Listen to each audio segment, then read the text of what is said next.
The wind was cold. The night Jon Snow and Robb Stark stood together on the walls of Winterfell, looking south toward a kingdom that was slowly breaking under the weight of its own pride. News had come like a dark storm. King Robert Baratheon was losing control. The court in King's Landing was full of whispers, gold and betrayal. Lords were choosing sides quietly. The Lannisters were growing stronger, and the North was watching. Robb's hands rested on the stone wall, his knuckles pale from the cold. "If father goes south again," he said quietly, "he won't come back the same." Jon stood beside him, his black cloak moving with the wind. He wasn't yet sworn to the Night's Watch. He had delayed his departure, feeling something in his bones that told him the realm was not steady. "Or maybe he won't come back at all," Jon replied honestly. Robb looked at him, not angry, just thoughtful. "Then we don't wait for things to fall apart." That was the night the idea was born. Instead of letting the South destroy itself, Robb Stark, young but sharp, and Jon Snow, silent but observant, decided they would move first. Not with swords, not yet, but with strategy. When King Robert visited Winterfell weeks later, tired from hunting and drinking, Robb did something no one expected. He spoke boldly during supper. "The realm is restless, Your Grace," Robb said, calm but clear. "The crown owes too much gold. The lords do not trust each other. If enemies sense weakness, they will rise." The hall went silent. Even Lord Eddard Stark looked surprised at his son's courage. Robert laughed at first, thinking it was childish talk, but Jon stepped forward then, his voice quiet yet steady. "A king who unites his strongest houses stands unshaken, but a king surrounded by flatterers falls blind." Robert stopped laughing. For the first time in years, someone had spoken truth to him without fear. That night, instead of drinking until he forgot his worries, Robert sat long with Ned Stark, Robb, and Jon. Plans were discussed, real plans, strengthening alliances, auditing the crown's debts, calling loyal banners before rumors could grow into rebellion. Jon suggested something even bolder. "The Night's Watch reports strange movements beyond the wall," he said. "If danger rises from the north while the south fights itself, the realm will fall between two jaws." Robert frowned. He had not thought of the wall in years. It was far from his wine and his wars. But Robb pressed further. "Show strength everywhere, Your Grace. Send men north, repair castles, remind the realm that the Baratheon stag still rules all lands." Robert began to see it. Instead of naming Ned as hand immediately and dragging him into a nest of snakes alone, Robert changed course. He invited Robb to court as well, not as a hostage, but as a ward and advisor. Jon, though a bastard, was allowed to accompany them, not as a lord, but as a trusted sword and quiet mind. In King's Landing, everything felt different. Cersei Lannister did not like this change. The Stark boys were not foolish like she expected. Robb watched council meetings carefully.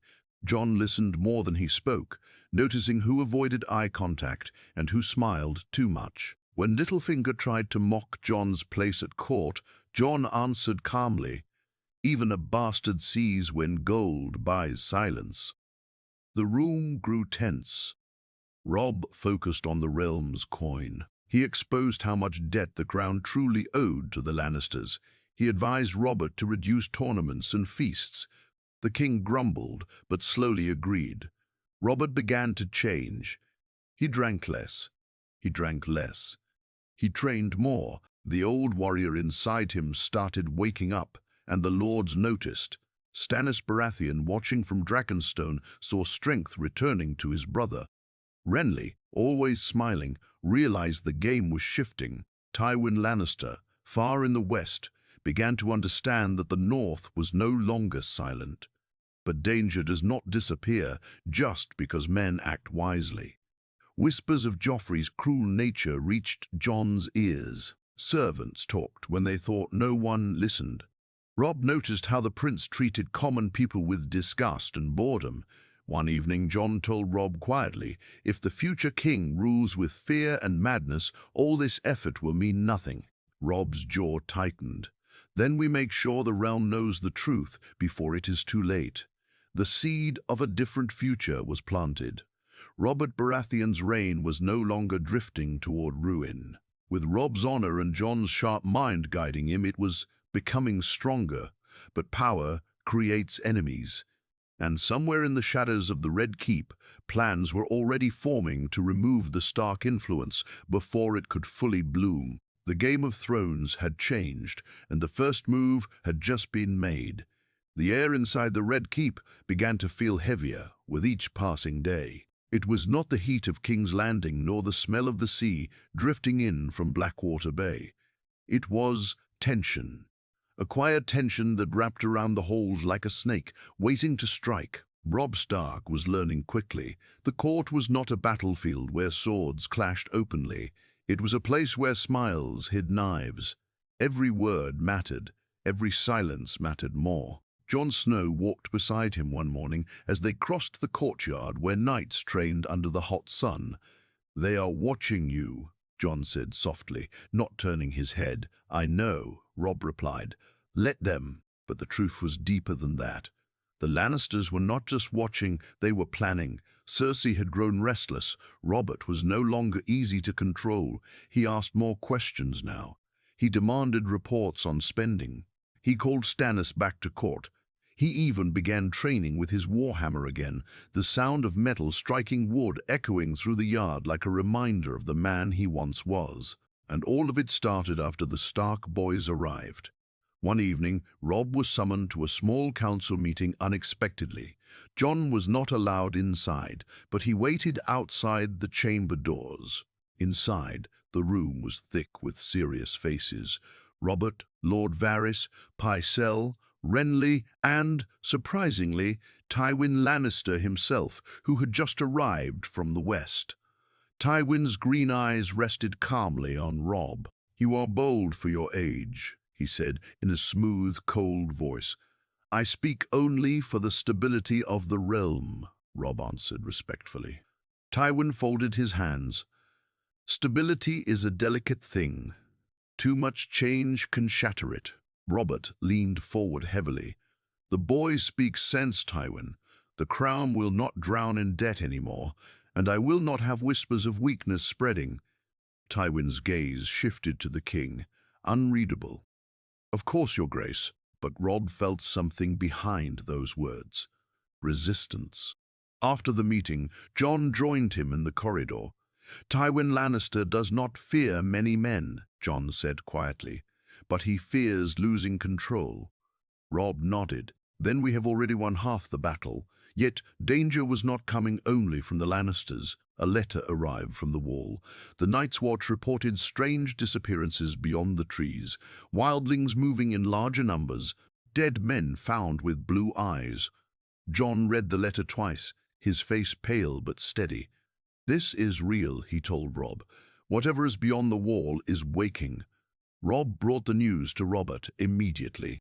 At first, the king was frustrated. "Grumpkins and snarks," he muttered. But Jon stepped forward. "My uncle does not lie. The Watch is too weak to face something unknown alone." Robert studied Jon carefully. For a moment, he saw not a bastard boy, but the quiet strength of Ned Stark reflected in him. "If there is even a chance of danger," Robert said slowly, "then we prepare." He ordered supplies sent north. Additional men were recruited, not criminals alone, but trained soldiers offered gold to take the black. It shocked the court. The wall had been ignored for decades. Now it was being rebuilt. But while the north grew stronger, something darker grew in King's Landing. Prince Joffrey had begun acting out more violently. He mocked guards, humiliated servants, and once ordered a stable boy beaten for looking at him too long. Robb confronted him privately. "You will be king one day," Robb said firmly. "Act like it." Joffrey's eyes burned with anger. "You are nothing but a northern wolf pretending to matter." Jon stepped between them calmly. A king earns loyalty. He does not demand it with cruelty. Joffrey stormed away, but hatred filled his face. That same night, Varys visited Jon quietly in his chamber. "The realm changes," Varys whispered. "Some welcome it, others do not. Be careful, Lord Snow." Jon's eyes narrowed slightly. "You serve the realm, do you not?" "I serve peace," Varys corrected gently. "And peace is fragile." Days later, an accident happened during a royal hunt. Robert's horse was startled by something in the trees. An arrow flew from nowhere, grazing the king's arm. Chaos broke out. Guards rushed everywhere. But Jon had been watching the forest carefully. He spotted movement too controlled to be random. He chased it without thinking.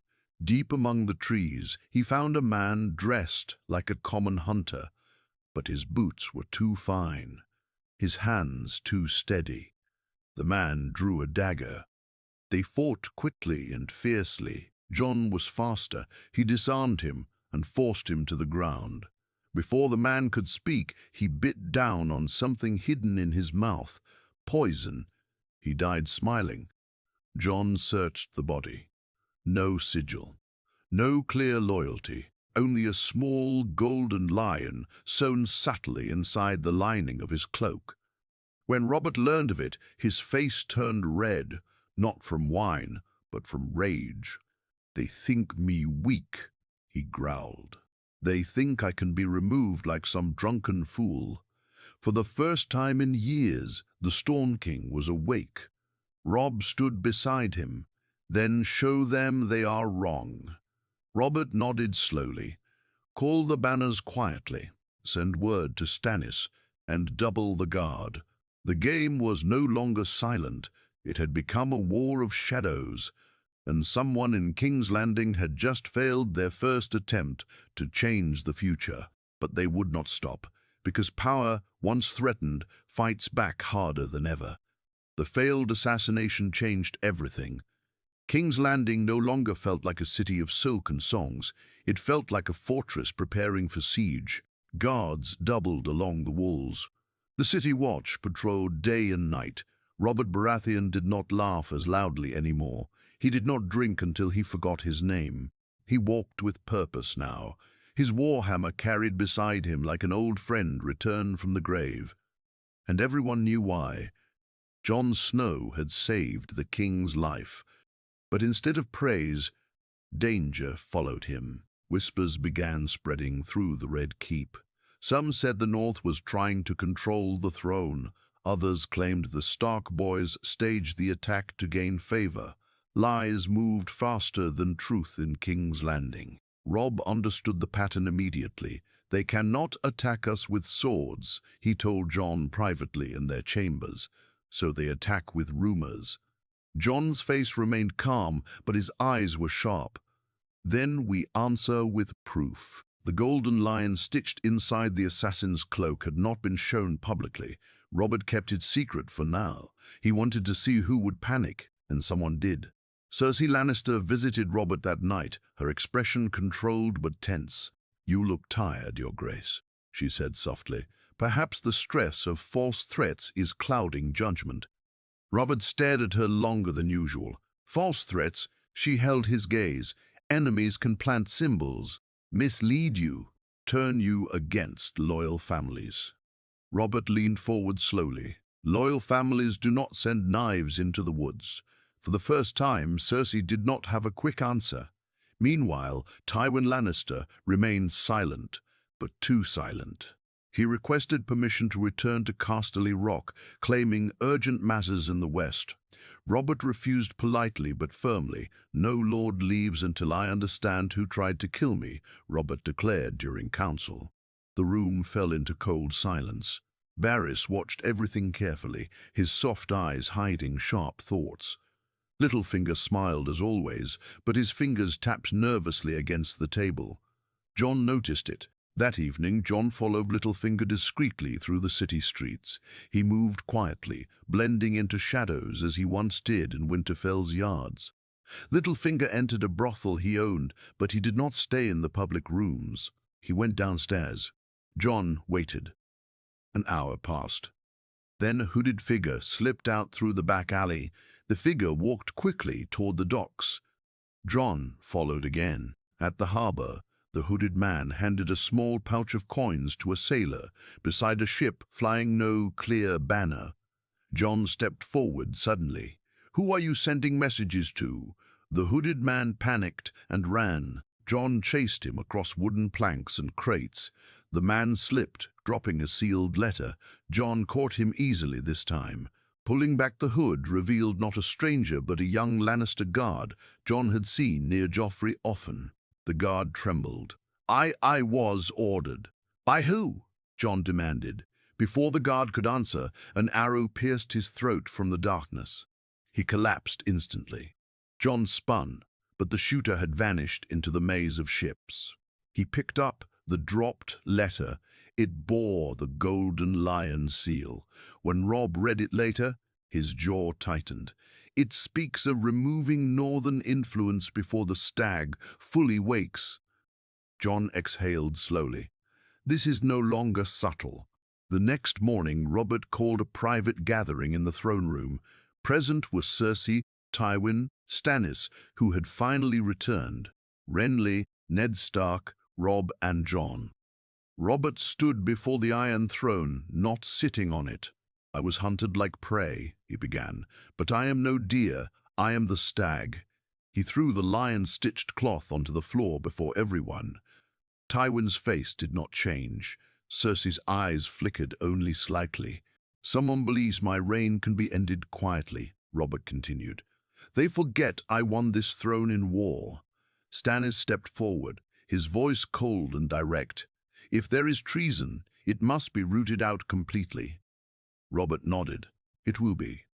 Then he surprised everyone. "Robb Stark will command a royal investigation alongside Stannis. Jon Snow will lead a personal guard chosen by me. No house is above suspicion." The hall erupted in murmurs. Cersei's control cracked for a second. "You give a bastard authority over noble houses." Jon met her gaze calmly. "Authority was given by the king." Tywin finally spoke. "Be careful, Your Grace. Division weakens the realm." Robert's voice thundered through the chamber. Division was already here. The message was clear. The North was not leaving. It was rising. But the most dangerous reaction came from Joffrey. That night, the young prince stormed into his mother's chambers. "You promised father would remain weak," he hissed. "Now he listens to them. That wolf dares speak to me as if I am nothing." Cersei held his face tightly. "Patience. Power is not taken in a day." Joffrey's eyes burned with something darker than anger.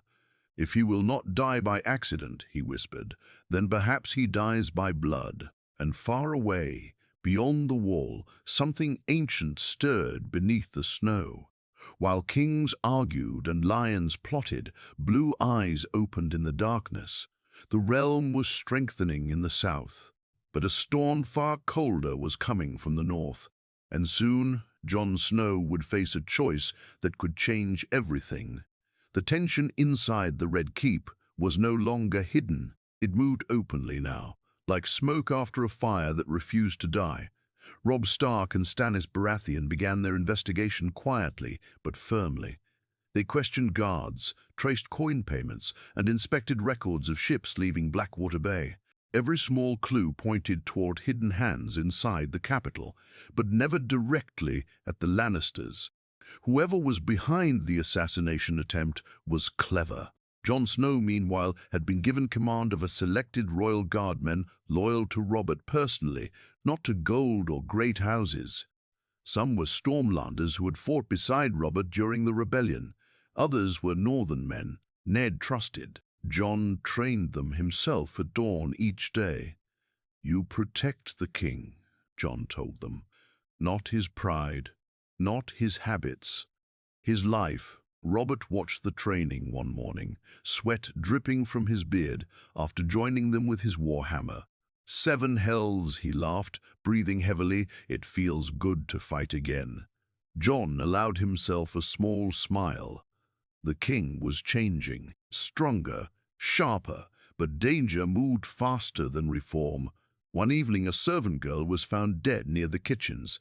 At first, it looked like a simple crime, but Robb noticed something strange, a piece of parchment clenched in her hand. It was half-burned. The words that remained chilled him. The prince grows impatient. Robb brought the parchment to Jon immediately. "Joffrey," Jon said quietly. They both knew it. The boy's anger had been growing like poison in a wound. The next day, during a public gathering in the throne room, Joffrey embarrassed a minor lord by slapping him for speaking too slowly. The hall fell silent. Robert stood from the throne slowly. "You forget yourself." Joffrey lifted his chin. "I am the future king, and I am the present one," Robert growled. The crack of his hand striking Joffrey's face echoed across the chamber. Gasps filled the hall. For a second, pure hatred flashed in Joffrey's eyes, not the anger of a child, but something deeper, colder. Cersei rushed forward, fury barely contained. "You strike your own blood." "I correct my heir," Robert snapped. Jon watched carefully. That look in Joffrey's eyes was not defeated. It was calculating. That same night, Varys visited Jon again. "The prince is surrounded by young knights loyal to his pride," Varys whispered. "Young men who crave favor. Be careful." Jon nodded. "He is reckless." "No," Varys corrected softly. "He is desperate." Days later, during a feast celebrating renewed alliances with the Reach, something happened that changed everything. Wine flowed freely. Music played. Lords laughed loudly. Jon did not drink. He stood near Robert's side as usual. Midway through the feast, Robert suddenly coughed. His face reddened. He grabbed his throat. The hall exploded into chaos. Jon caught the king before he fell. "Maester!" he shouted. Pycelle rushed forward, trembling. Too much wine, perhaps. Jon smelled the goblet. Bitter. Wrong. He grabbed Pycelle by the collar. "Taste it." The old maester froze in fear. Robb moved quickly, blocking the doors. "No one leaves." Stannis stepped forward, sword drawn. "Seal the hall." Cersei's face had gone pale, but not with fear, with shock. Robert gasped, but did not collapse. The poison was weak. Not enough to kill quickly. Jon scanned the room. Joffrey was gone. Without waiting for permission, Jon ran from the hall, racing through corridors toward the prince's chambers. 2 guards stood outside. "Move," Jon ordered. They hesitated. He drew his sword. The guards stepped aside. Inside, Joffrey was hurriedly stuffing something into a chest. He froze when Jon entered. "What are you doing?" the prince demanded angrily. Jon walked forward slowly. "What did you put in the wine?" Joffrey laughed nervously. "Are you mad?" Jon kicked the chest open. Inside were small vials, dark liquid sealed with wax. For a moment, silence hung between them. Then Joffrey's face twisted. "He was never strong enough. The realm needs someone who rules with fear." Jon stepped closer. "Fear builds enemies. It builds obedience." Joffrey shouted. Footsteps thundered behind them. Robert himself appeared in the doorway, supported by Robb and Stannis. His face was pale but alive. He heard everything. For a long moment, father and son stared at each other. "You," Robert whispered, pain deeper than poison in his voice. Joffrey did not kneel. He did not apologize. He simply stood there, breathing hard. The future of the 7 Kingdoms hung in that small chamber, and Robert Baratheon had to decide whether blood was thicker than treason. Outside the castle walls, dark clouds gathered over King's Landing, and far beyond the wall, the cold winds began to move south. The game was no longer about influence, it was about survival. The silence inside Joffrey's chamber felt heavier than armor. Robert Baratheon stood in the doorway, still weak from the poison, but burning with something stronger than pain. Betrayal. His own son. His blood. Joffrey's hands trembled slightly, but his chin remained lifted. "You were never meant to sit the throne forever," he said coldly. "You are weak. The realm needs strength." Robert stepped forward slowly, pushing away Robb's support. "Strength." His voice cracked with anger. "Strength is fighting in open war. Strength is bleeding for your people. Poisoning your father is not strength, it is cowardice." Cersei appeared behind them, her golden hair loose, her face pale but composed. She took in the scene, quickly the open chest, the vials, Robert's fury. "This is madness," she said calmly. "You accuse the prince without proof." Jon stepped aside, revealing the small bottles clearly. "The proof is here." Stannis entered next, his jaw tight as stone. Treason against the king carries only one punishment. Cersei's eyes flashed toward him. "Careful, Lord Stannis, you speak of executing the heir to the throne." Robert turned slowly toward her. Here, his laugh was bitter. "An heir who murders his king." The room felt like it was about to explode. Robb spoke carefully. "Your Grace, this cannot be handled in anger. The realm must see justice, open justice." Robert's fists tightened. He wanted to smash something, to roar like he once did in battle. But Robb's words reached him. A public trial would show strength, not weakness. Joffrey's confidence began to crack slightly. "You would humiliate your own son." Robert's eyes hardened. "I will protect my kingdom." Within hours, the Red Keep was locked down. Word spread like wildfire through King's Landing. "The prince is accused of poisoning the king." Lords whispered. Servants gossiped. The streets buzzed with shock. Some could not believe it. Others said they had always seen darkness in Joffrey's eyes. The next morning, Robert sat on the Iron Throne, not as a drunk king, but as a warrior king. His armor gleamed. His war hammer rested beside him. Joffrey was brought before the court in chains. Gasps echoed through the hall. Cersei stood tall, refusing to show weakness. Tywin Lannister had finally stepped forward openly, arriving at court with a face carved from stone. "This accusation," Tywin began calmly, "is built on planted evidence and northern manipulation." Jon did not react. He stood beside the throne, silent and steady. Stannis stepped forward with the vials recovered from Joffrey's chambers. The poison matches what was found in the king's goblet. Grand Maester Pycelle confirmed it with shaking hands. Tywin's voice sharpened. "And how convenient that the bastard of Winterfell discovered it." A murmur moved through the hall. Jon stepped forward at last. "Convenience does not change truth." Tywin's eyes locked onto his. "Truth is written by those who survive." Robert rose slowly from the throne, silencing them all. "Enough." His voice filled the chamber like thunder. "I will not be ruled by fear in my own house. Joffrey Baratheon is accused of attempted regicide." The word echoed heavily. Cersei finally stepped forward, emotion breaking through her calm mask. "If you condemn him, you weaken your own bloodline." Robert looked at her for a long moment. Then he said something that shook the realm. "Perhaps he was never my blood." The hall went silent. Stannis' eyes flickered. Robb froze. Even Tywin's expression shifted slightly. Robert continued, voice low and dangerous. "I have ignored whispers for years, but no longer." Cersei's face turned white. The accusation of illegitimacy hung in the air like a drawn sword. Tywin stepped forward immediately. "Careful, Your Grace. Words like that cannot be taken back." Robert met his gaze without fear. "Neither can poison." The trial lasted hours. Evidence stacked against Joffrey. Witnesses spoke of his cruelty, his temper, his secret meetings with certain guards. But the biggest blow came when one of Joffrey's own young knights broke under pressure.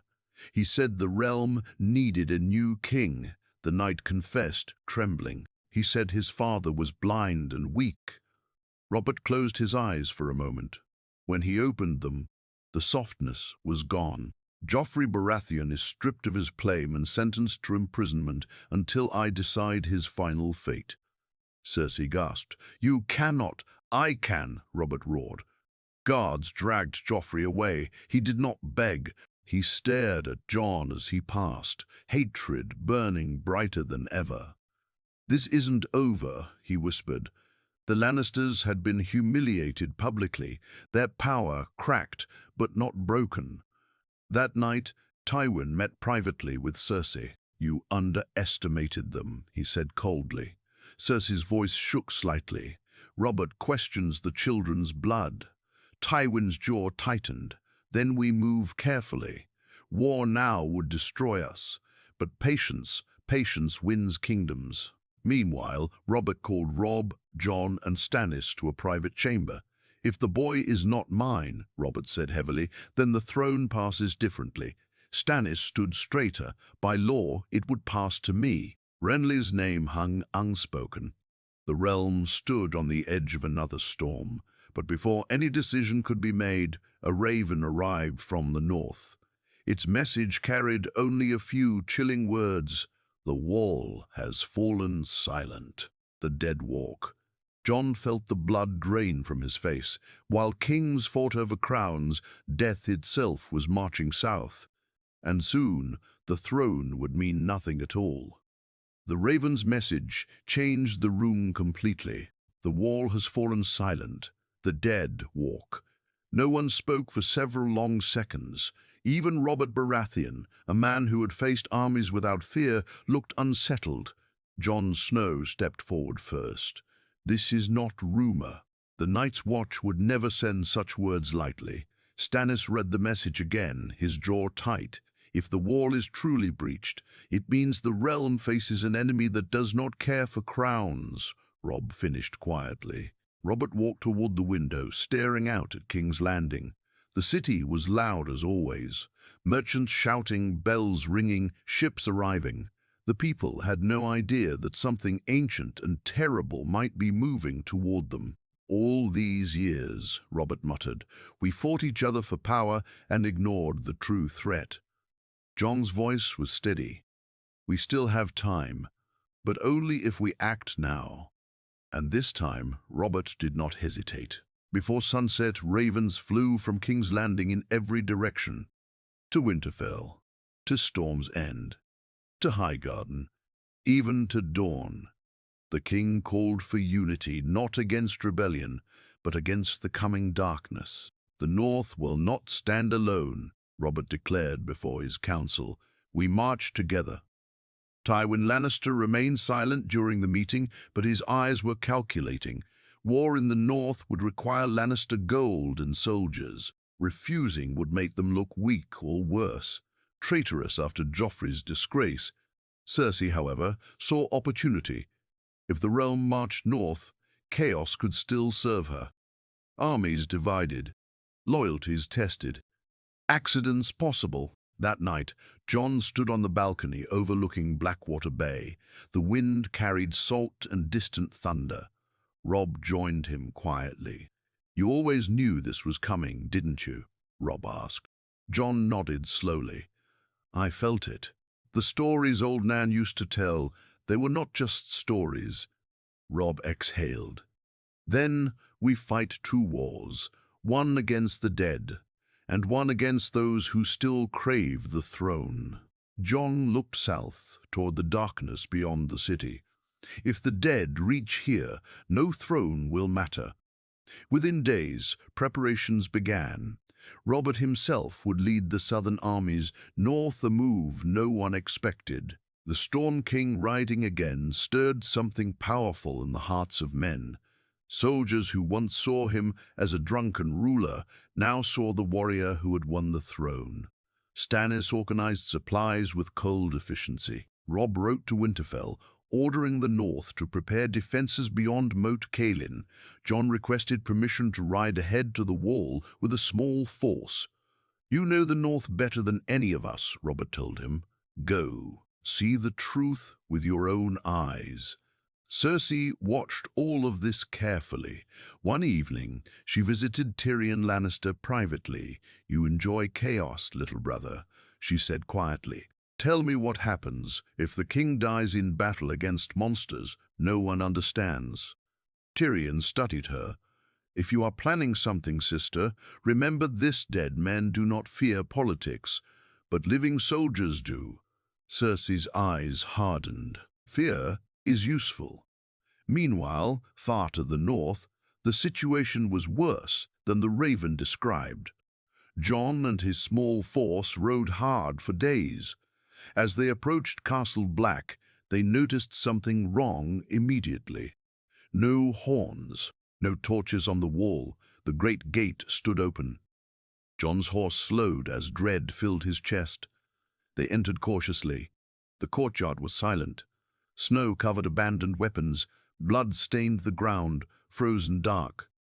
Then they saw them, bodies, brothers of the Night's Watch, scattered like broken dolls. Jon dismounted slowly, heart pounding. "Ghost," he whispered, though his direwolf was not there. A low growl echoed from somewhere inside the castle.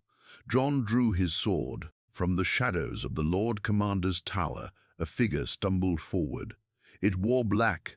Its skin was pale as ice. Its eyes glowed blue.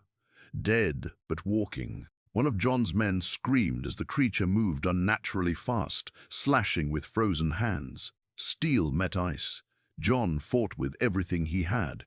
The creature did not feel pain. It did not slow. He remembered the stories. Fire. "Burn them!" Jon shouted. Torches were thrown. Flames touched the corpse, and it screamed, a sound not human. More shapes began rising from the snow around them. The dead were everywhere. Jon's heart raced. The wall had not simply fallen silent, it had been breached. As fire spread across the courtyard, Jon realized something even worse. This was only the beginning. Far beyond the broken gate, in the white wilderness, thousands of blue lights flickered in the darkness. An army. The true war had begun, and the living were not ready. Fire lit up Castle Black like a second sunrise, but it was not enough to chase away the terror. Jon Snow stood in the middle of chaos, sword in one hand, torch in the other. The dead kept rising. Brothers he had trained with, men who once laughed beside the fire, now moved with stiff, broken limbs and glowing blue eyes. "Hold the flames!" Jon shouted. "Do not let them surround us." His small force formed a tight circle. Every time a white fell, another clawed its way out of the snow. The cold felt unnatural, sharper than any winter Jon had known. It bit into his skin, into his lungs. One of his men fell screaming as two dead brothers dragged him down. Jon rushed forward, slashing wildly. His blade cut through frozen flesh, but the creature kept crawling until fire consumed it. Then, suddenly, everything went still. Not quiet, still. Beyond the burning courtyard, on the edge of the forest, a tall shape appeared. It rode a dead horse. Its armor shimmered like cracked ice. Its eyes were brighter than the others, not mindless. Watching. A White Walker. Jon's breath caught.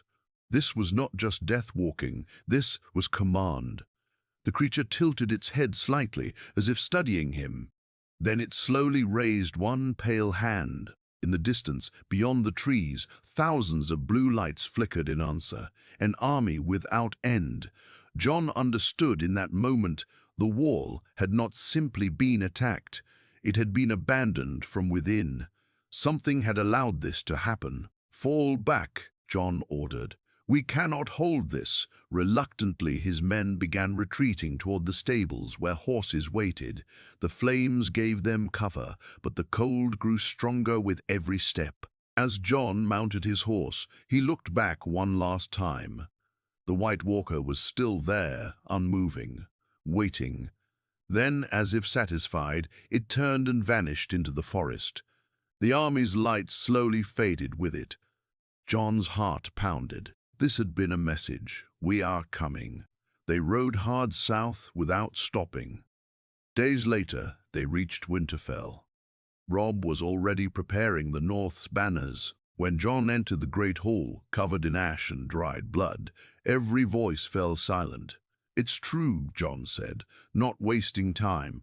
"The wall is lost. The night's watch is nearly gone. An army of the dead marches south." Murmurs filled the hall. "How many?" one lord asked nervously. John's answer was simple. "Too many." Robb stepped forward. "Then we gather every sword in the north. Moat Cailin will be our first defense." "If they pass it, they will," John interrupted quietly. "They do not tire. They do not fear." A heavy silence followed. Far to the south, Robert's host was already marching north, banners flying. News of John's report reached him on the King's Road. Robert crushed the letter in his fist.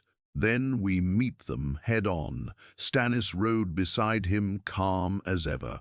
"If what the boy says is true, this is no ordinary war. Strategy must change." Robert grinned grimly. "Good. I was growing tired of ordinary wars, but not everyone marched north." In King's Landing, Cersei remained behind with a reduced guard. Officially, she stayed to protect the capital. In truth, she saw opportunity. If the North and South bled together against monsters, power would shift. And in chaos, clever players survived. She met secretly with certain lords still loyal to House Lannister. "The king risks everything chasing shadows," she said smoothly. "If he falls, stability must remain." "Through Tommen?" one lord asked quietly. Cersei's smile was thin. "Through whoever sits the throne." Meanwhile, in the north, the first real sign of the dead army arrived. A small northern village was found completely destroyed. Not burned, not looted, empty, no bodies. John dismounted slowly as he walked through the silent homes. Doors hung open, food still sat on tables, frozen in place. "They were taken," Robb whispered. As if to answer him, a distant horn echoed across the snowy fields. Not a Night's Watch horn. Something deeper, something ancient. On the horizon, beneath dark clouds, they saw them. A black wave moving across white snow. The army of the dead had reached the north. John tightened his grip on his sword. The war for the living had begun, and this time there would be no politics, only survival. The ground itself seemed to tremble as the black wave moved closer. From the walls of Winterfell, men watched in frozen silence. The army of the dead stretched across the snowy fields like a nightmare that refused to end. Thousands upon thousands of lifeless bodies marched without sound, without banners, without fear. At the front rode the White Walkers, pale and tall, their blue eyes glowing like cold stars in the darkness. Jon Snow stood beside Robb Stark on the battlements. The wind howled around them, but neither moved. "We can't meet that in open field," Robb said quietly. Jon nodded. "No, we force them into fire." Winterfell had been prepared quickly. Trenches filled with oil surrounded the outer walls. Archers lined the towers. Every torch, every piece of dragon glass available in the north had been gathered. It wasn't enough, but it was something. Horns sounded from the south. Banners appeared on the King's Road, the crowned stag of Baratheon. Robert had arrived. His army poured into Winterfell's outer grounds, Stormlanders and crowned soldiers joining northern ranks. When Robert dismounted, he looked older than before, but also stronger. Battle gave him purpose. "So," he said, staring at the approaching darkness, "that's our enemy." Jon stepped forward. "They don't break, they don't retreat." Robert grinned, lifting his warhammer onto his shoulder. "Good. I was hoping for a challenge." Stannis quickly began coordinating defensive positions with Robb. Orders were sharp and clear. Oil trenches would be lit at the last moment. Archers would target White Walkers first, if possible. Infantry would hold behind the fire line. The sky darkened unnaturally as the army of the dead stopped just out of arrow range. For a moment, there was only silence. Then one of the White Walkers raised its hand. The dead charged. It was not a scream, not a roar, just movement, thousands running at once. "Light it!" Robb shouted. Flames burst along the trenches, a wall of fire exploding between the living and the dead.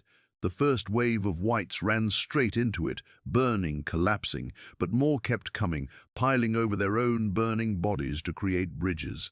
Archers released volleys of flaming arrows, the sky filled with streaks of fire. Whites fell in dozens, but they kept coming.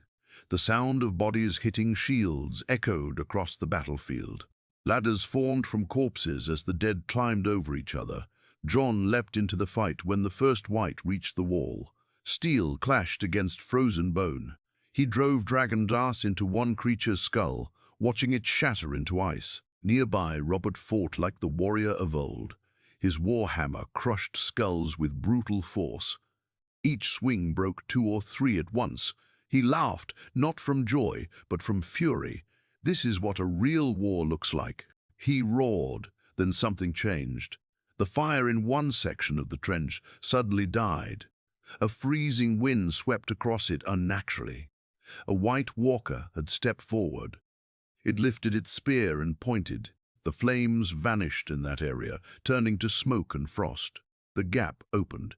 The dead poured through. "Hold the breach," Stannis commanded. Stormlanders and Northerners rushed to plug the opening. The fighting became close and savage. Men screamed. Steel rang. The smell of blood and burning flesh filled the air. Jon spotted the White Walker moving toward the gap. It walked calmly through chaos, untouched by arrows that shattered against its armor. "That one is controlling them," Jon shouted. Without waiting, he jumped from the wall onto the battlefield below. Robb saw him. "Jon!" But Jon was already running. The White Walker turned its glowing eyes toward him, almost curious. They met in the middle of the battlefield. For a heartbeat, everything else felt distant. The creature attacked first, faster than any human. Its ice blade struck Jon's sword, sending shockwaves up his arm. The cold burned like fire. Jon remembered the dragon-glass dagger at his belt. He barely dodged the second strike, rolled in the snow, and pulled the dagger free. The walker advanced slowly now, confident. Jon waited. At the last second, he stepped inside the creature's reach and drove the dragon glass deep into its chest. The White Walker froze.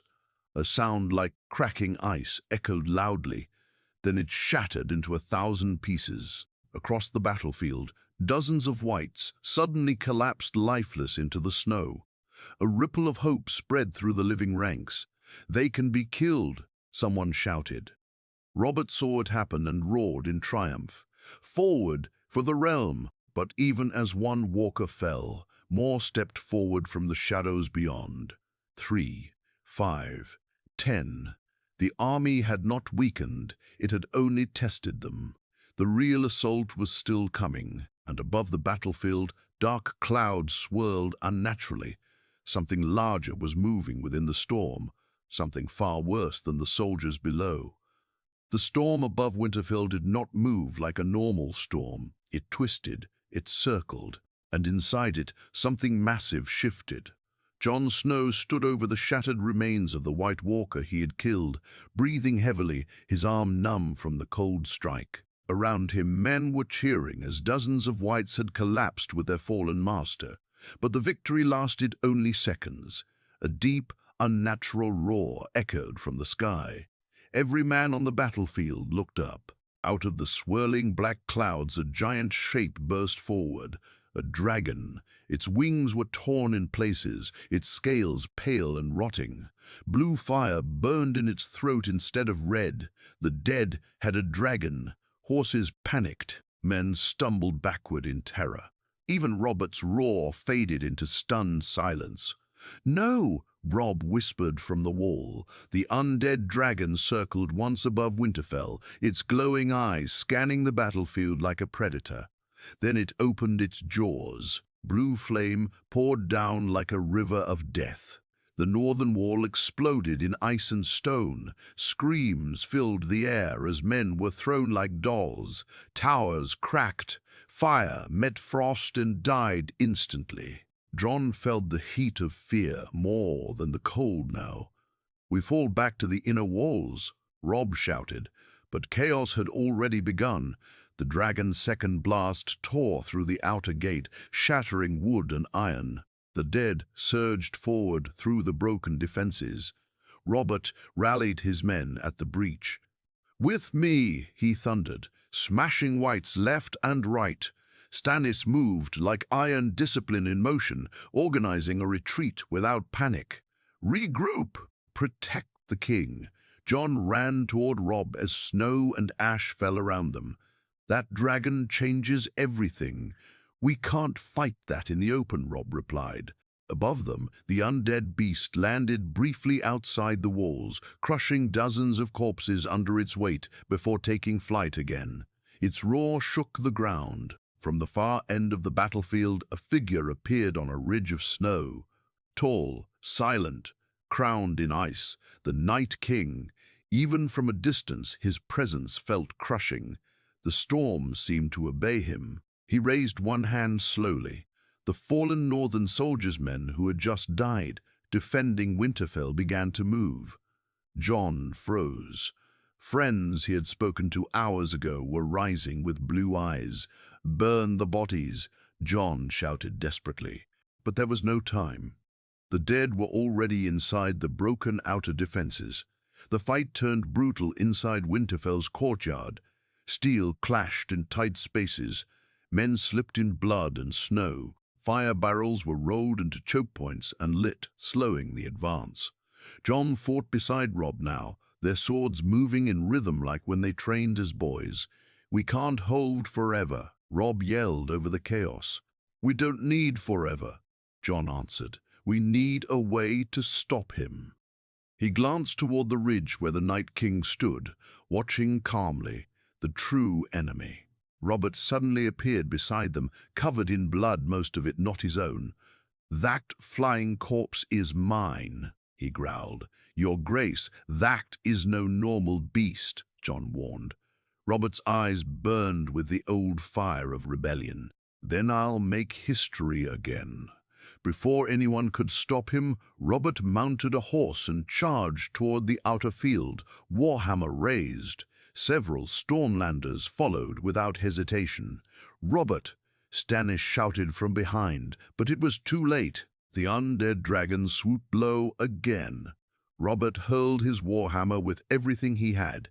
The weapon struck the dragon's side, cracking bone and sending it crashing briefly into the snow. Cheers erupted, but the dragon rose again, wounded but furious. It unleashed blue fire directly at Robert. At the last second, Jon tackled the king from his horse.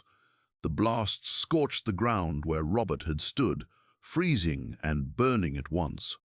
Robert coughed, staring up at the sky. "Seven hells," Jon pulled him up. "You cannot fight it alone." Before Robert could answer, the Night King stepped forward from the ridge, and then he threw an ice spear. It flew through the storm like lightning. Jon saw it too late. The spear struck Robert Baratheon through the chest. The king staggered. For a moment, time stopped. Robert looked down at the ice embedded in his armor. Blood mixed with frost. He dropped to one knee. "Hold," he tried to say. Jon caught him as he fell. The Storm King, the man who had won the throne through fire and fury, collapsed in the snow of the north. A roar of despair echoed from the living ranks. The Night King lowered his hand slowly. The message was clear. Kings fall like any other man. And the true war had only just begun. Robert Baratheon's blood stained the snow dark red before it froze. Jon held him as the battle raged around them. The king's breath came in short, painful bursts. Frost spread from the ice spear lodged in his chest, crawling across his armor like living veins. Robb knelt beside them, disbelief written across his face. "No, not like this." Robert's eyes, once filled with fire and laughter, were fading, but not empty. He grabbed Jon's arm with surprising strength. "Listen," he rasped. "The realm must stand together." Jon leaned closer. "Save your strength." Robert gave a weak, almost angry smile. "Never liked saving anything. A distant roar shook the sky as the undead dragon circled again.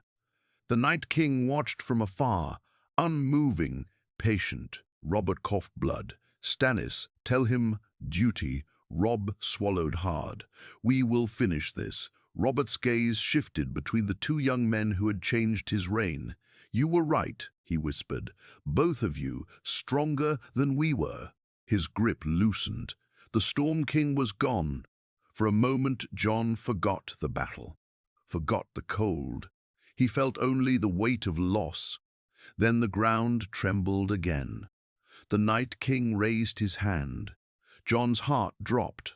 Burn him, he shouted immediately. Robb understood at once. If Robert rose again, Stannis appeared, face like stone, but eyes burning. Do it. Jon closed his eyes for half a second. Then he nodded. They carried Robert's body to a burning trench inside the courtyard.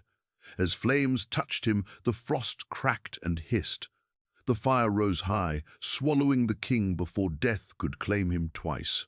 Stannis stood unmoving as his brother's body burned. He died a king, Stannis said coldly. Now we win this war. There was no time for grief. The undead dragon crashed onto one of Winterfell's towers, tearing stone apart with its claws. The walls were failing.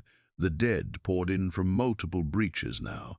Robb climbed onto a fallen cart, shouting commands. Fall back to the great hall. Barricade the doors. Archers to the inner roofs. The North obeyed him. In that moment, Robb Stark was no longer just a lord's son.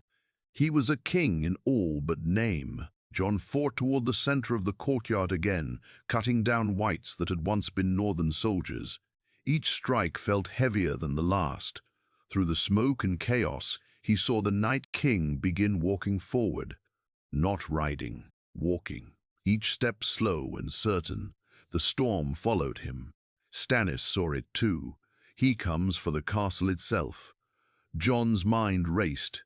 The White Walkers shattered when struck with dragon glass. The Night King had to be the same. But reaching him was another matter. I'll draw the dragon away, Jon said suddenly. Robb grabbed his arm. You'll die. Not if I'm faster. Before Robb could argue, Jon mounted a horse and rode straight into the open courtyard, waving a burning torch and shouting. The dragon's blue eyes locked onto him instantly. Come on, Jon roared. The beast took flight, chasing him as he rode out through a shattered gate and into the snowy field beyond.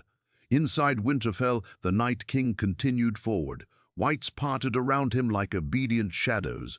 Stannis drew his sword. With me. Northern and southern soldiers formed one last defensive line at the entrance of the great hall. The Night King stopped only 20 steps away. Silence fell in the middle of war. Snow swirled unnaturally around him. Then he lifted his blade. The final clash began. Steel shattered against ice as Stannis met the Night King head-on. The impact threw Stannis backward, but he rose again immediately. Inside the hall, women and children huddled in fear. Robb stood at the doorway, sword ready, knowing this fight would decide everything. Outside the walls, Jon rode desperately across the field as blue fire chased him. The dragon's roar shook the sky. He glanced back. The beast was gaining. Ahead of him lay a small frozen lake. An idea formed in his mind, dangerous, desperate. He kicked his horse harder. If he could not outrun death, he would trap it. And inside Winterfell, the fate of the realm balanced on the edge of a single blade. Jon Snow pushed his horse harder toward the frozen lake, the icy wind cutting against his face like knives. Behind him, the undead dragon roared, blue flames tearing across the snow where he had just been seconds earlier. The heat and frost mixed strangely in the air, turning the battlefield into steam and smoke. Just a little closer, Jon whispered. The frozen lake stretched wide and smooth ahead of him. He remembered riding across it as a boy during deep winters. He knew its weakness. The center was thinner, dangerous. The dragon swooped lower, its massive wings casting a shadow over Jon. Blue fire shot past him, barely missing his cloak. His horse screamed in fear but kept running. At the last second, Jon leapt from the saddle, rolling across the ice as the dragon descended fully onto the lake. The weight was enormous. Cracks spread like spider webs beneath the beast's claws.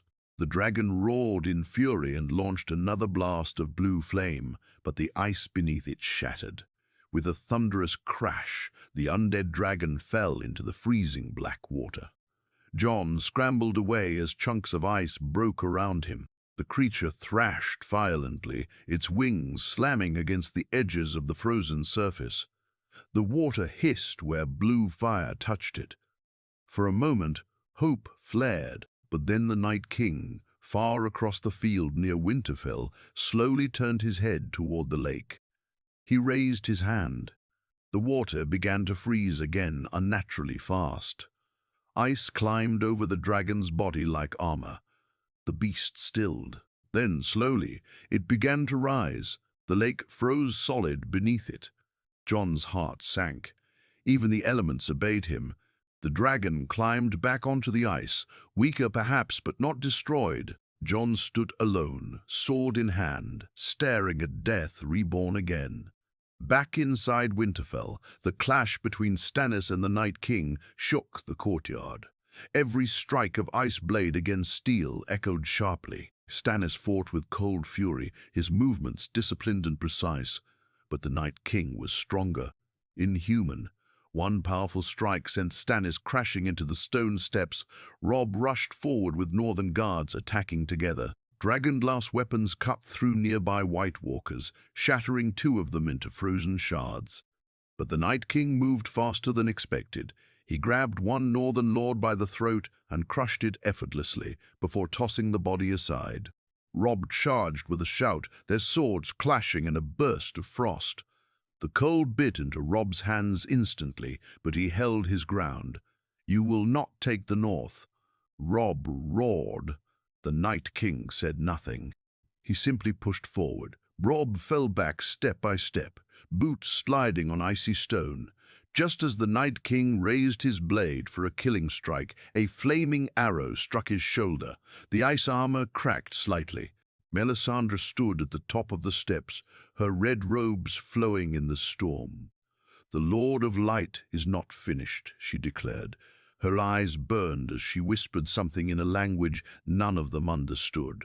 The flames along the courtyard walls grew higher. The Night King turned toward her slowly. Distraction. It was enough. Stannis, bleeding but alive, lunged forward with a dragonglass-tipped spear. He drove it into the Night King's side.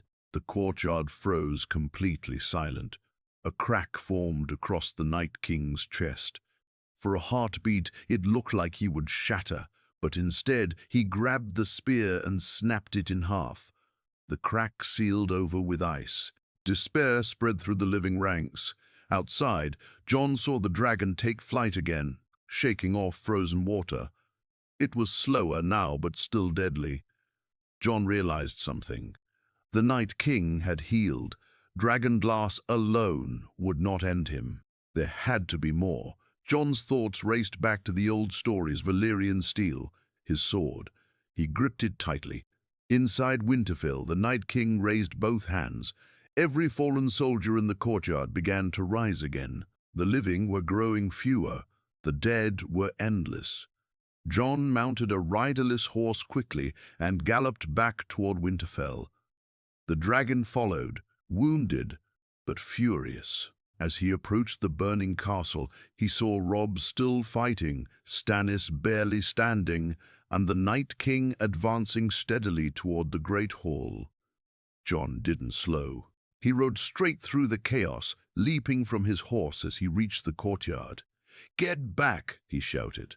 The Night King turned to face him. Storm above, fire below. Two leaders standing in the center of a dying world. Jon Snow lifted his Valyrian steel sword. This time it would not be dragonglass.